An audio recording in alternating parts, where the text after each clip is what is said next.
Hello, everyone. Welcome to today's session on overwhelm and time management for leaders. My name is Sandra Montes, leadership coach and consultant. So let's get right into it. Our objectives for today are really to make the most effective and strategic use of your time. Your time is at a premium. We want to be mindful of where we're spending our time, why we're spending our time there, what things can you do to become a more effective leader, and increasing joy and fulfillment in your current role. So that is one of my main goals here, is to say you have the power to decide how you're spending your time, right? Maybe not as an absolute, but you can certainly make some shifts and prioritize what activities you're spending your time on. And then I do want to call out some of the common challenges I see with my clients and people that I interact with the most, is that there are oftentimes high expectations and high standards, not only of other people, but also of yourself as a leader. Things that have brought us to success in our role, right? Whether it's promotions, salary increases, more responsibility, have often been by doing all the things all the time. And the reality of it is, with more responsibility, more authority, it's just not possible to fit all of those things into a workday. So there has to be a little bit of give and take and letting go of some of those perfectionism tendencies and or doing all the things. We'll delve into some of those details here shortly, but definitely keep these things in mind, because if this resonates with you, you're definitely not the only one. And we'll cover some tactics to handle those. The main key to success here, and I will say, nothing that we're going to talk about today or share is probably super groundbreaking, mind-blowing, anything like that. It's some pretty standard and maybe even common sense tactics, but the devil is in the details, as they say, right? So it's going to take intention and it's going to take action. And if we don't put those particular things forward, then the knowledge is useless, really. So as we're going through some of the methodology and tactics, questions, keep that in mind, right? Is that you don't want to just kind of keep it here in your head. You actually want to put it into action if you truly want to see a difference. And it is going to require a time investment. Understood, your time is at a premium. Otherwise, you wouldn't be listening to a session on time management and overwhelm. So that is not, that irony is not lost on me, but it will require a time investment. So just think that through and just really be intentional about the fact that you will have to put in a little bit more time, but there will be payoff, right? The idea is that you'll be able to dig yourself out of that hole a bit, find new ways to hopefully reel in some of that overwhelm. So one of the first things that I work on with my clients for any new engagement is getting clarity. So whether we're focusing on time management, whether we're focusing on advancement in career, executive presence, whatever the case may be, is starting with the game plan, right?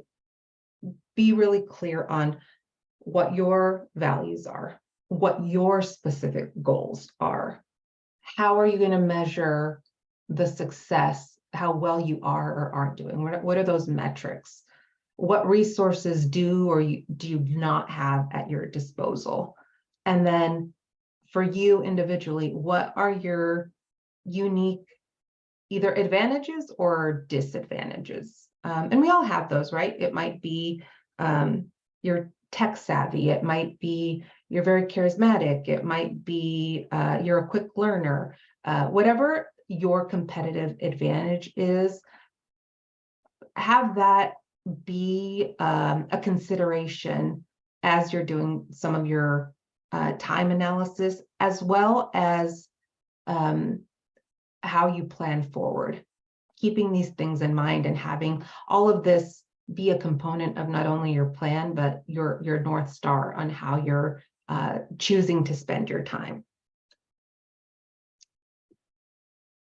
After that's done, then it's really a time tracking exercise of your time. And this is one of those things, right? It is going to take a time investment. I've done this myself. It's not necessarily easy or quick. It does require you to be mindful, but tracking down to these minute components of 15-minute increments of how are you spending your time, right? Are you checking email throughout the day? Are there certain times that you do phone calls, focus work, whatever it is? And I would say too here, no editing, no judgment. So don't change your day because as you're realizing, oh, I really shouldn't be doing that, and change it up. No, just be transparent and honest with yourself of how you're spending your time throughout the day. The analysis will come after the fact, right? I would suggest don't rely just what's on your calendar. Actually break it out, whether it's in Excel, whether it's in a physical pen and paper notepad, whatever format works for you, but really down to those 15-minute increments. And then once you have that, do an analysis of how you're using your time. What insights have come up? Does the time that you're spending align well with your values, your priorities, your goals, your responsibilities within your organization? Like how well does it or does it not line up? And then another reminder here as we step into the analysis is focusing on the quality of work and the value of the work versus the quantity of it, right? So especially as you're gaining more responsibility and especially assuming that you are in a leadership role, maybe some of the more low risk tasks, low risk responsibilities, if those are still on your plate, maybe because I don't know, you feel like no one else can do them, you haven't had a chance to train others, really challenge that and focus on what is the best use of your time and your talents. And then there are some questions that you can ask yourself, right? Is for those activities that you've been able to analyze, what things can you delegate? Maybe to someone else on your team, or can you outsource, right? Are there vendors, consultants, interns, whatever the case may be, that you might be able to outsource some of that work to? And obviously, right, might not be able to delegate or outsource everything. Obviously, we won't be able to do that, but go through everything with a fine-tooth comb and figure out where some of that might be, the things that you might be able to get off your plate. And then this juggling glass and plastic concept, it's something that I saw at the beginning of the pandemic, where there was just a lot of chaos and confusion going on and people feeling like they had to do all of the things, kids being homeschooled, partners working side by side because everyone was underneath the same roof. And the distinction of, okay, we're juggling a million balls or bottles or whatever object comes up for you, and differentiating between, if you drop a plastic bottle, you can likely just pick it back up and it'll be fine. If you drop a glass bottle, it can shatter, it can break, like that can be detrimental. Figuring out the difference between those two, right? The example I'd like to give is if you've got like a daily stand-up with your team, you meet with them on a daily basis. If you miss one of those, you'll be able to reconnect the very next day, versus you forget to pick up your child from school and there's no one else there to pick them up, right? The latter might be that glass bottle where you don't want to drop it. You actually want to go pick up your child, a human being, from their location, versus the daily stand-up with your team that you can just jump back in on tomorrow might be one of those plastic balls, right? And just one of those things that happens, in differentiating where we need the A+ work and where the B- work might be okay. And then what activities do you not need to be doing at all? What are the things that they're not aligned with your job description, with your priorities, with your goals?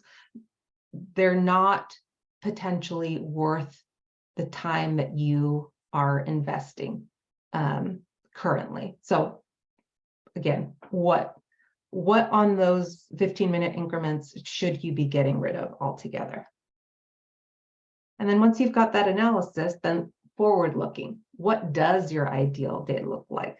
What are the things that are aligned with priorities and values and such that you can start planning out? So really doing that forward-looking planning. I personally rely a lot on Outlook, breaking out where I'm spending my time, color coding, and holding myself accountable and responsible for keeping in line with those priorities. And then additional tools, right? So we won't, being mindful here, we're talking about time management, so not spending a whole ton of time here. Each one of these bullet points could be their own session, but setting and respecting our own boundaries. Things that we find in our analysis that we either need to start doing, that we need to stop doing, or that are working well and we should continue doing. Some proactive planning for interruptions. So there's going to be unexpected fires, unexpected events, things that are beyond our control. How are we planning for those, right? Are we packing our days so tight that we just literally do not have room for anything unexpected? Because that's sort of a recipe for failure, right? If we're being fair to ourselves. What areas can we leverage technology, whatever tools that might be?